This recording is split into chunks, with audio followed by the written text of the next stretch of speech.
মহিলারা পানির গিলাস নিয়ে দাঁড়িয়ে আছে। আমি একজন কর্তৃপক্ষ বললাম, আজ থেকে 15 বছর আগে এরা পানির গিলাস নিয়ে দাঁড়িয়ে আছে কেন? বলছেন হুজুর আপনারা আলেম মানুষ, একটু পানির ফু দিয়ে নিবে, দম দিয়ে নিবে। ওরা আবার দম দেওয়া বলে। তো বিশ্বাস করেন ভাই, আমি তখন নতুন, হুজুর বিশেষ কিছু জানতাম না, এই কথাটাই আবার মাংস কম না। এখন চিন্তা করলাম 12টা পর্যন্ত ওয়াজ করলাম, আর যদি এই পানির ফু দিবার না পারি, মহিলারা মনে মনে ভাববে নাকি এই হুজুরের ওয়াজ শুনলাম। তখন পাগড়ি পরা ছিল, পাগড়িটা মাথার থেকে খুলে কোমরত বাঁধলাম, পাইকারি ধরে ফু দিবার ধরলাম। ফু কোন দিক যাই, যাও যা। শেষে একটা মহিলা কেঁদে কেঁদে আমাকে বলছেন, হুজুর আমার পানিটা একটু শক্ত করে পড়ে দেন।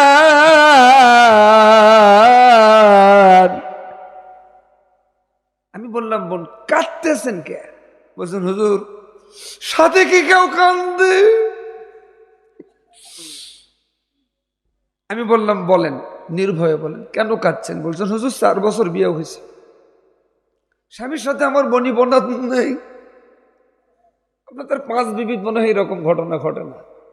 আরে আছে মানে আমি জানি, আমার 1 বিবি হয় না, তোমার 5টা। দোয়া করি আল্লাহ আরো করার তৌফিক দিক, মানে আরো করবি। আমি বললাম বোন আমি কি করতে পারি? বলছেন হুজুর আপনি একটু আমার পানিটা শক্ত করে পড়ে দেন। তখন আয়াত মনে হলো, ওয়ামিনান নাসি মাইয়াত্তাখিযু মিন দুনিল্লাহি আনদাদান ইউহিব্বুনাহুম কাহুব্বিল্লাহ ওয়াল্লাযীনা আমানু আশাদ্দু হুব্বান লিল্লাহ। বন্ধু বললাম বোন এই পানি রাত 12টার ভিতর তোমার স্বামী রেখা হইতে হবে, পারবা? কয় হ্যাঁ। কৌশল করে এই পানিটা খাওয়াই দিচ্ছে। আমি মাহফিল করে বাড়ি আসি নাই, সভাপতির বাড়ি ফজরের নামাজ পড়ে একটু জিকির আজকার করতেছে, তাসবিহ তাহলিল করছে। একটা বোরকা পরিহিতা মহিলা আমাকে লক্ষ্য করে সালাম দিল, এসে আসসালামু আলাইকুম। আমিও লম্বা জবাব দিলাম ওয়ালাইকুম আসসালাম ওয়া রাহমাতুল্লাহ। বোন বলছেন হুজুর আমি গত রাত্রের ওই মহিলা। আমি বললাম বোন পানি পড়া দিলাম, কাজ কত দূর?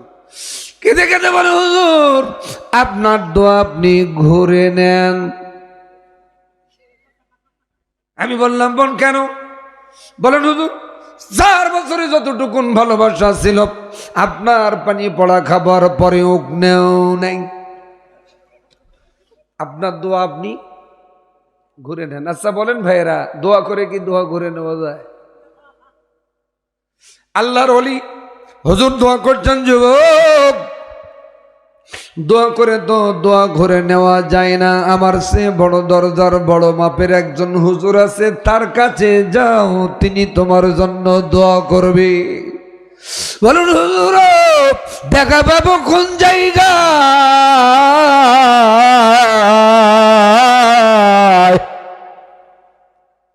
বলেন ইরাকের বাগদাদ শহরের ফুরাত নদীর নিকটবর্তী স্থানীয় হুজুর থাকে। মারহাবা বলবেন না? নাম কি? বলছেন খিজির রহমাতুল্লাহ।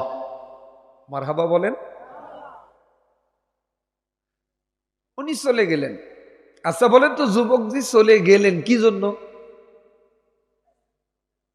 খবর পারো না? হ্যাঁ কার এটা ভাবে বলবেন কি জন্য? দোয়া নেওয়ার জন্য। কিন্তু বাংলাদেশে এখন আমরা হুজুরেরা দোয়ার কন্ট্রাক্টর আর ম্যানেজারের দায়িত্ব নিয়ে এসেছি জান্নাত দিবার। একবার যদি দোয়া ধরি, মোনাজাত ধরি, জান্নাত না দেওয়া পর্যন্ত মোনাজাত ছাড়ি না। মনে হচ্ছে বাপের জান্নাত খালি ধর্মু আর ঢুকে দেবো যা। আমার দেশে কত হুজুর দেখলাম সূরা ফাতিহা থেকে সূরা নাস পর্যন্ত প্রতি দিন কম বেশি আয়াতে কারিমা তেলাওয়াত করে। রাত্রের বেলায় শোয়ার আগে সূরা মুলুক না পড়া পর্যন্ত ঘুম আসে না। ইয়াসিন সূরা কবরের পাশে না পড়লে কবর আযাব মাফ হয় না। প্রতি জুমাবার আসে ইয়াসিন সূরা কবরের পাশে পড়ে। এই লোকটাই আবার কোরআন শরীফ সুমা খায় আবার রেহলত রাখে। এই কোরআনের আন্দোলন করে যারা, কোরআন প্রতিষ্ঠিত করার কথা বলে যারা, ওই কোরআন পণ্যওয়ালা ব্যক্তিটা আবার বিরোধিতা করে। এ পরহেজগার মনে হয় বাংলাদেশের নাই, এটাই বেশি। গভীর মনোযোগ।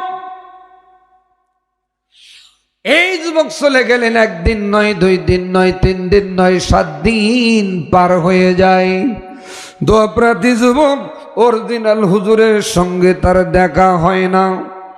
পূর্বের হুজুরের উপরে দোয়াপ্রার্থী যুবক মহাগরম। এখনো কিছু মানুষ আছে হুজুরদের নাম শুনলে ওর গায়ে আগুন ধরে, অথচ হুজুর ছাড়া ওর মায়ের বিয়ে হয়নি, ওর বাপেরটাও হয় নাই, ওর দাদারটাও হয় নাই। খুতবা যদি আরবিতে না দিত বিয়ার, আর বিয়া যদি এমনি এমনি হলো হয়, সন্তান জন্মগ্রহণ করলে মনে হয় বৈধ হলো হয়।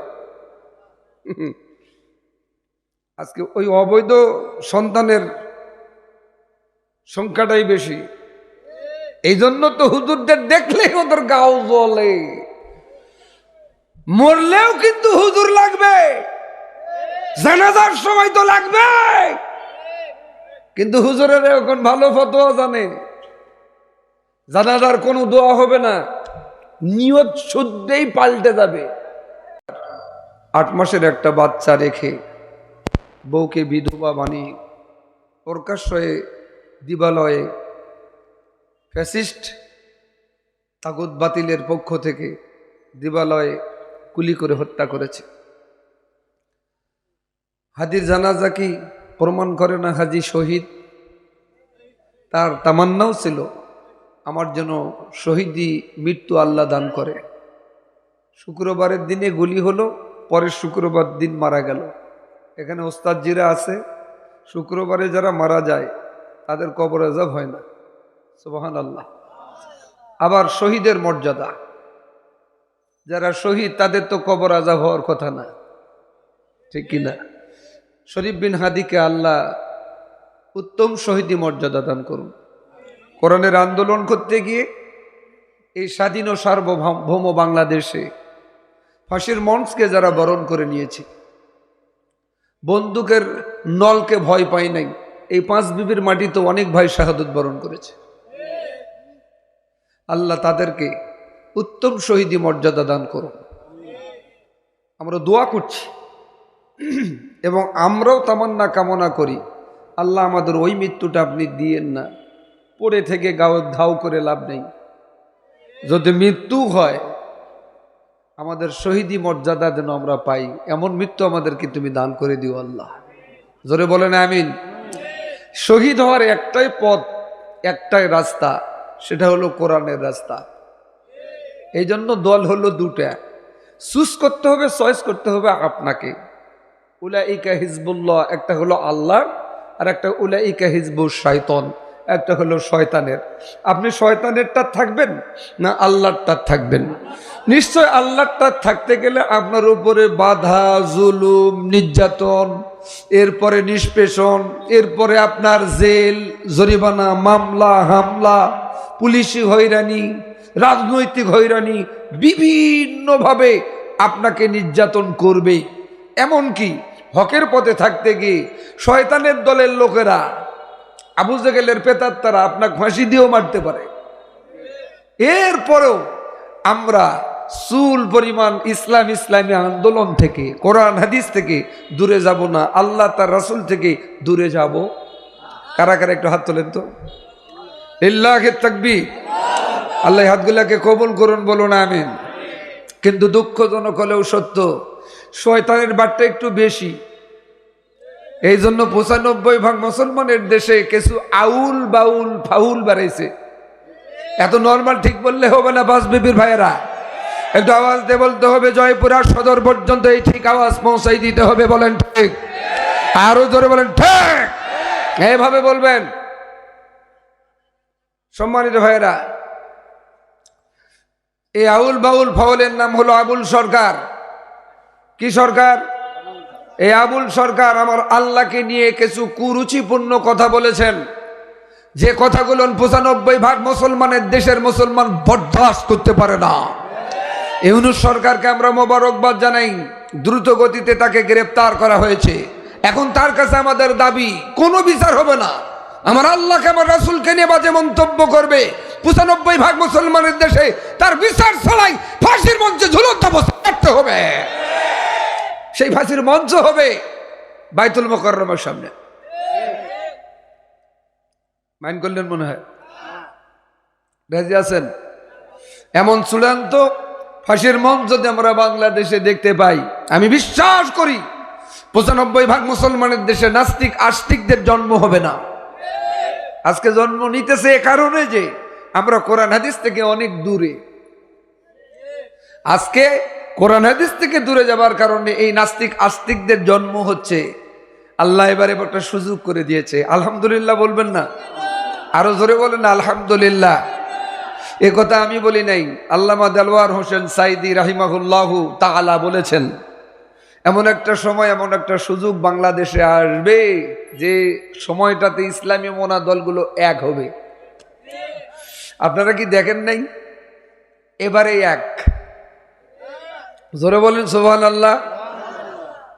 সম্মানিত ভাইরা, শুধু কি উনি তাই বললেন, উনি আরো বলেছেন ১২ কোটি মানুষ যেদিন গাছের গোড়া ধাক্কা মারবে, দিল্লি গিয়ে মামু বাড়ি গিয়ে পড়বা। উনি এখনো মামুর বাড়িতেই আছে, বাপের বাড়িতে আসে নাই।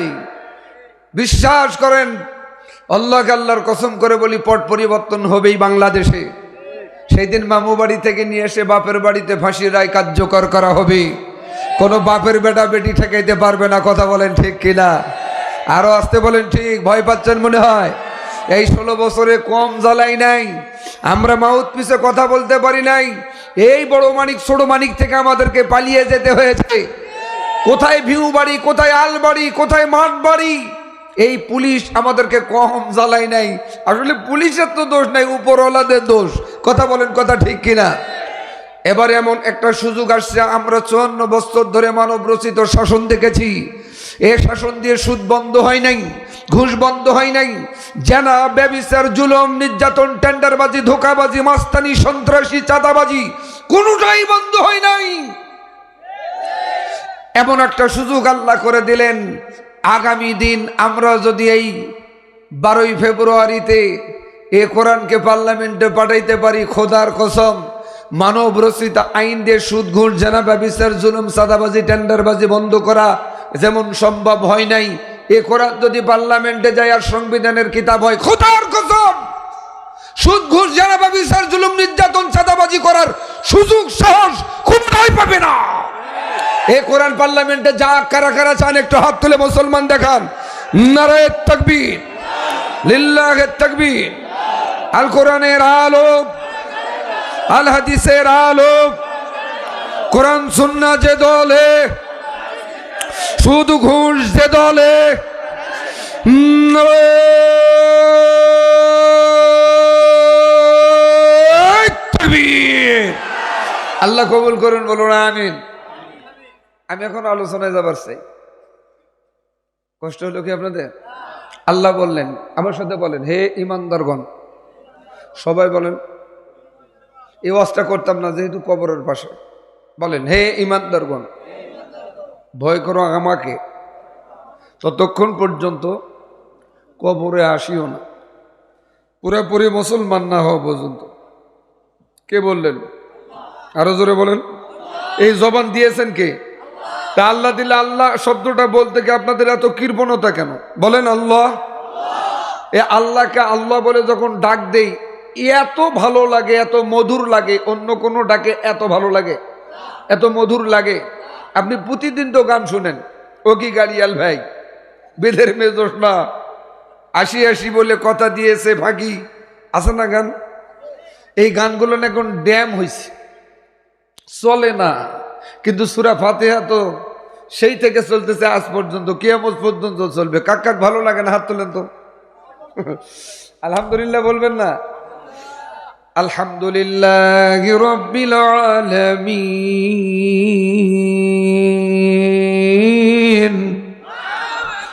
আর রহমানির রহিম মালিক ইয়াউমিদ্দিন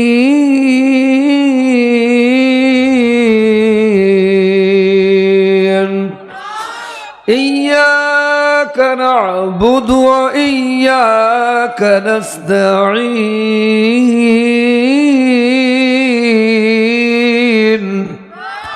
اهدنا الصراط المستقيم صراط الذين أنعمت عليهم غير المغضوب عليهم ولا الضالين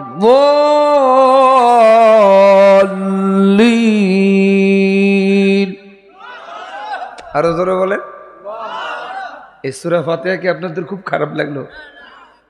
যত তেলাওয়াত করবেন তত ভালো লাগে, মধুর লাগে। আলহামদুলিল্লাহ। সম্মানিত ভাইয়েরা, এজন্য আল্লাহ বললেন মুসলমান হবার পূর্ব শর্ত হলো তিনটা। বলেন কয়টা? এক নাম্বার হলো মানুষ হতে হবে, দুই নাম্বার মুসলমান হতে হবে, এরপর কবরে যেতে হবে। মরবেন না কারা? হাত তোলেন তো। কুল্লু নাফসুন, কথা কার? প্রতিটি প্রাণীকেই মৃত্যুর স্বাদ গ্রহণ করতে হবে। বক্তা মরবে না? এই কয়েকদিন আগে গাইবান্ধাতে তরুণ একটা বক্তা স্টেজেই স্টক করলেন, হাসপাতালে নিয়ে গিয়ে পরের দিন মারা গেলেন। বক্তা মরল, বক্তা। আমি মরবো না, সভাপতি মরবে না, আপনারা মরবেন না মনে হচ্ছে। অর্থাৎ এক সেকেন্ডের কোনো ভরসা। আসসালামু আলাইকুম, ডান পাশে সালাম ফিরছি, বাম পাশে ফিরতে পারবো, এরকম কোন ওয়ারান্টি? সবাই বলেন আছে। এই জন্য অন্যত্র আল্লাহ বললেন আইনামা তাকুনু ইউদরিকুমুল মাউত ওয়ালাউ কুনতুম ফি বুরুজিম মুশাইয়্যিদা। অর্থাৎ মৃত্যুর ভয়ে আপনি আমি কোথাও লুকিয়ে থাকি, পালিয়ে থাকি, যত সময়ে নির্দিষ্ট সময়ে মৃত্যু আপনাকে আমাকে পাকড়াও করবেই। সবাই বলেন এই যে, সবাই বলেন দেখি ঠিক। অর্থাৎ মরতেই হবে, এ কথা কা? যদি যেতেই হয়। এই জন্য আল্লাহ বললেন বিসমিল্লাহির রহমানির রহিম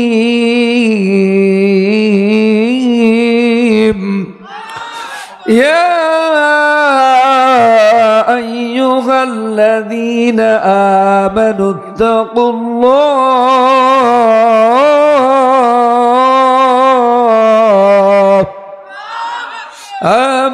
তাকুল্লাহা হাক্কা তুকাতিহি ওয়া লা তামুতুন্না ইল্লা ওয়া আনতুম মুসলিমুন। কথা কার? আল্লাহ বললেন হে বান্দারগণ, ভয় করো আমাকে, ততক্ষণ পর্যন্ত কবরে আসিও না যতক্ষণ পর্যন্ত পুরাপুরি মুসলমান না হয়েছ। এ কথা দিয়ে বোঝা যায় আমরা এখনো পুরাপুরি ইমানদার হতে পারি নাই, পুরাপুরি মুসলমান হতে পারি নাই।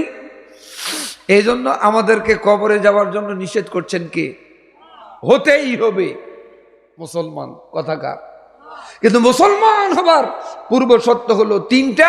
এক নাম্বার হলো মানুষ হতে হবে, মুসলমান হতে হবে, তারপর কবরে যেতে হবে। আমি আপনাদের কাছে একটা কোশ্চেন করতে চাই, আমরা যারা এখানে বসে আছি, আমরা মানুষ না অন্য কিছু? জোরে বলেন। আমি যদি বলি আমরা এখনো মানুষ না, মানবেন? মানবেন না? আসতেছি, মানবেন, একটু পরে মানবেন। রাস্তা দিয়ে হুজুর যাচ্ছেন, আলহামদুলিল্লাহ বলেন। আর এক যুবক আসতেছেন, তো হুজুরক দেখে যুবক সালাম দিচ্ছেন, আসসালামু আলাইকুম। সালাম দেওয়া কি? সবাই বলেন। জবাব দেওয়া ওয়াজিব। তে দিলেন না, আমি আবার দিচ্ছি, আসসালামু আলাইকুম। অনেকে বলে ওয়ালাইকুম সালাম, আসলে শব্দটা তা না, ওয়া আলাইকুমুস সালাম। বলেন দেখি, আমরা খালি এখানে ওয়াজ শুনবো তা না, কিছু শিখবো। আসসালামু আলাইকুম, কেউ বলে সালাম আলাইকুম, আছে না সালাম আলাইকুম, কেউ আবার এরকম ট্যাব্বা দেয়। কিন্তু না, শব্দটা হবে আসসালামু আলাইকুম, জবাব হবে ওয়া আলাইকুমুস সালাম ওয়া রাহমাতুল্লাহ। মারহাবা বলবেন না? হুজুর জবাব দিলেন। যুবক বলছেন হুজুর আপনি আমার জন্য একটু দোয়া করবেন। হুজুর আবার সাধারণ কোনো হুজুর নয়, আল্লাহর ওলি। বাংলাদেশে তো অলির অভাব নেই, গলি গলি অলি।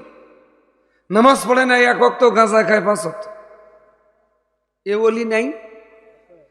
মসনা ধানের গোছ কিচ্ছু বোঝা যায় না, মাথার চুল তো একবারে ঘাড় পর্যন্ত, মাশাল্লাহ। চিরুনি টান মারবেন, চিরুনির দাঁত ভাঙবে, গোদাইপুর পর্যন্ত, সাকিব আল হাসান ভাইয়ের এলাকা পর্যন্ত চিরুনি দিয়ে টান মারবেন, চিরুনির দাঁত ভাঙবে, ইনশাল্লাহ চুলে জ্বর ছুলবে না। এরা হয় আল্লাহর ওলি।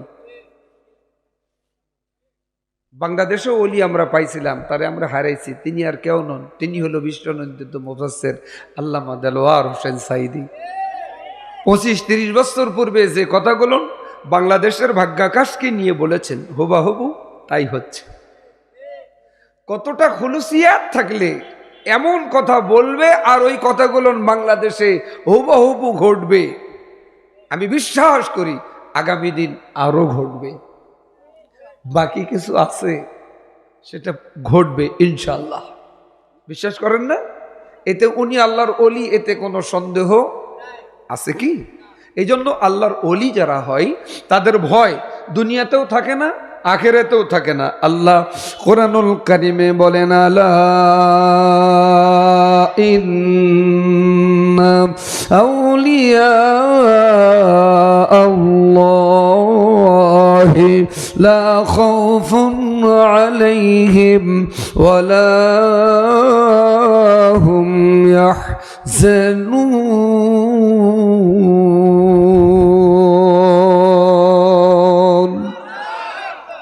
আউলিয়া শব্দের শাব্দিক অর্থ হলো বন্ধু। কার?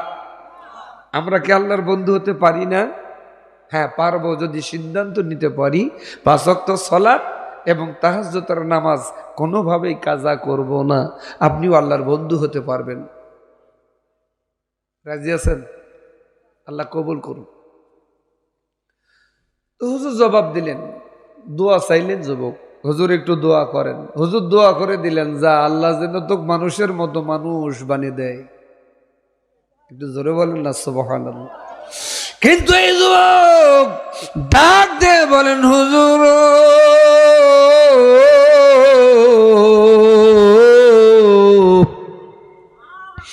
আপনি যে দোয়া করেছেন এই দোয়া আমার পছন্দ হয় নাই, আপনার দোয়া আপনি ঘুরে নেন।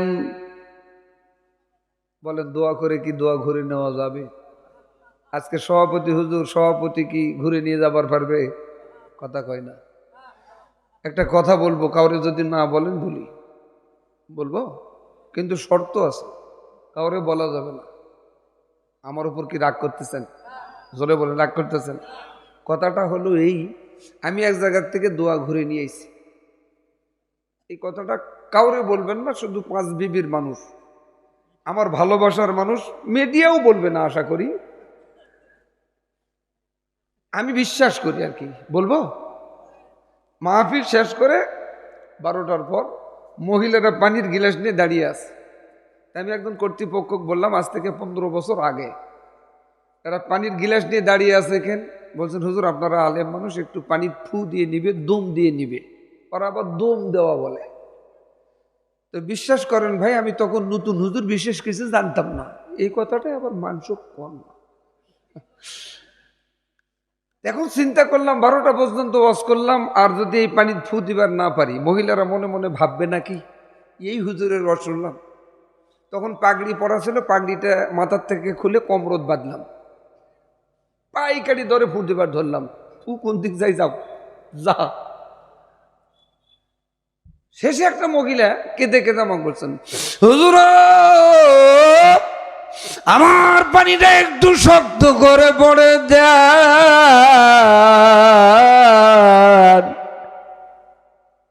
আমি বললাম, বোন কাঁদতেছেন কে?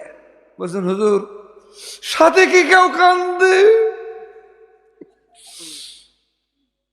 আমি বললাম, বলেন, নির্ভয়ে বলেন, কেন কাঁদছেন? বলছেন, হুজুর 4 বছর বিয়ে হয়েছে, স্বামীর সাথে আমার বনি বনা নেই। আপনাদের 5 বিবি মনে হয় এরকম ঘটনা ঘটে না? আরে আছে মানে আমি জানি, আমার 1 বিবি হয় না, তোমার 5টা। দোয়া করি আল্লাহ আরো করার তৌফিক দিক, মানে আরো করবি। আমি বললাম, বোন আমি কি করতে পারি? বলছেন, হুজুর আপনি একটু আমার পানিটা শক্ত করে পড়ে দেন। তখন আয়াত মনে হলো, ওয়ামিনান নাসি মান ইয়াত্তাখিযু মিন দুনিল্লাহি আনদাদান ইউহিব্বুনাহুম কাহুব্বিল্লাহ ওয়াল্লাযীনা আমানু আশাদ্দু হুব্বান লিল্লাহ। বন্ধু বললাম, বোন এই পানি রাত 12টার ভিতর তোমার স্বামীরে খাওয়াইতে হবে, পারবা? কয় হ্যাঁ। কৌশল করে এই পানিটা খাওয়াই দিচ্ছে। আমি মাহফিল করে আর বাড়ি আসি নাই, সভাপতির বাড়ি ফজরের নামাজ পড়ে একটু জিকির আজকার করতেছে, তাসবিহ তাহলিল করছে।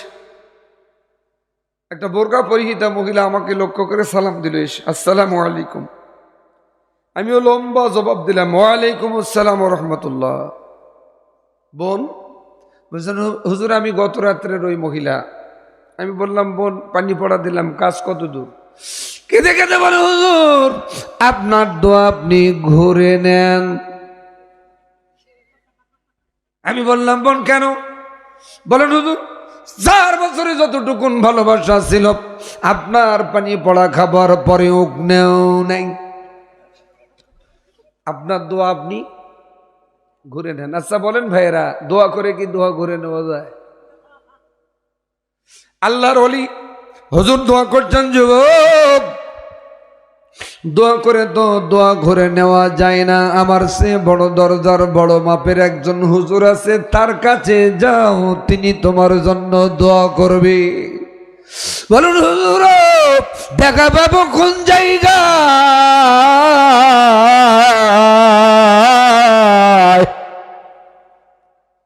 বলেন, ইরাকের বাগদাদ শহরের ফুরাত নদীর নিকটবর্তী স্থানী হুজুর থাকে। মারহাবা বলবেন না? নাম কি? বলছেন খিজির রহমাতুল্লাহ। মারহাবা বলেন। উনি চলে গেলেন। আচ্ছা বলেন তো, যুবকজি চলে গেলেন কি জন্য? খবর পারো না? হ্যাঁ, কার এটা ভাবে বলবেন কি জন্য? দোয়া নেওয়ার জন্য। কিন্তু বাংলাদেশে এখন আমরা হুজুরেরা দোয়ার কন্ট্রাক্টর আর ম্যানেজারের দায়িত্ব নিয়ে এসেছি জান্নাত দিবার। একবার যদি দোয়া ধরি, মুনাজাত ধরি, জান্নাত না দেওয়া পর্যন্ত মুনাজাত ছাড়ি না। মনে হচ্ছে বাপের জান্নাত খালি ধর্মু আর ঢুকে দেবো যা। আমার দেশে কত হুজুর দেখলাম, সূরা ফাতিহার থেকে সূরা নাস পর্যন্ত প্রতিদিন কম বেশি আয়াতে কারিমা তেলাওয়াত করে। রাত্রের বেলা শোয়ার আগে সূরা মুলুক না পড়া পর্যন্ত ঘুমা আসে না। ইয়াসিন সূরা কবরের পাশে না পড়লে কবর আযাব মাফ হয় না। প্রতি জুমাবার আসে ইয়াসিন সূরা কবরের পাশে পড়ে।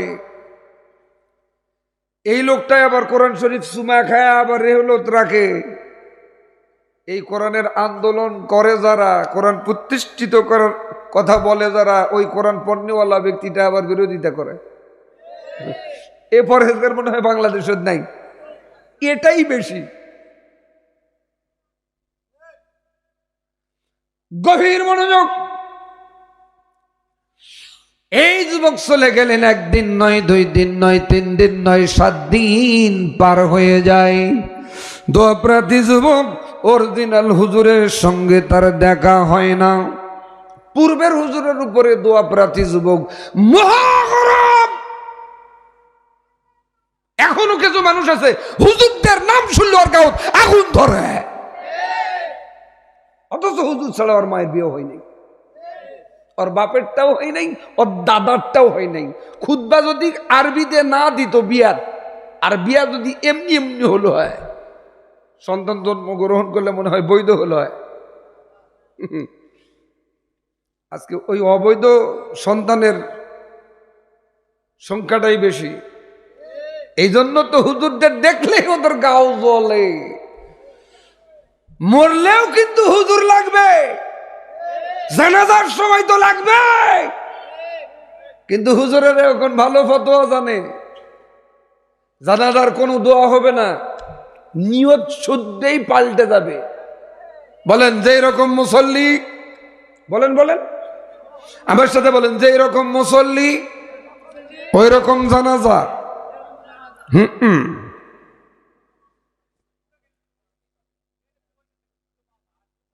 দেখেন খেলে দেখেন, তুফান উঠছে। এই হ্যাঁ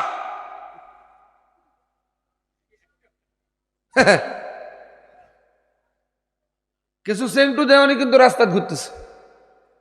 ওরা মাহফিলের আয়োজন করে ওরাই নাই। এখানে আয়োজক কয়জন আছেন একটু হাত তোলেন তো। আয়োজক কয়জন আছেন? আপনার তো শ্রোতা। আয়োজকেরা গেল কোথায়? ওরা ওদের মাহফিল শোনার দরকার নাই। হ্যাঁ, ভলেন্টিয়ারি করতে হবে না। আপনারা আসেন, এই রাস্তায় যারা দাঁড়িয়ে আছেন 2 মিনিটের ভিতরে আসে বসবেন, নইলে আমি আর সভাপতি মঞ্চ থেকে নামমু। কথা কয় না। ফাজলামির একটা লিমিটেড আছে। এখনো যতগুলো মানুষ ঘোরাফেরা করতেছেন এই রাস্তায়, ওরা আসলে আমরা জায়গায় দিতে পারবো না। এটা তাকবীর দেন, এই তাকবীরের ভিতরে আসবে, আর না হলে 14 সীমানার বাইরে থাকতে হবে। একটা যদি আওয়াজ আসে, খবর আছে, 16 বছরের খবর কিন্তু নাই, এখনকার খবর হবে। এটা তাকবীর দেন, নারায়ে তাকবীর, আরো জোরে লিল্লাহে তাকবীর। ওই সার কোটাটা, সার কোটা, এটা চা দেওয়া লোকও নাই, আপনি থাকেন, দেন লিল্লাহে তাকবীর।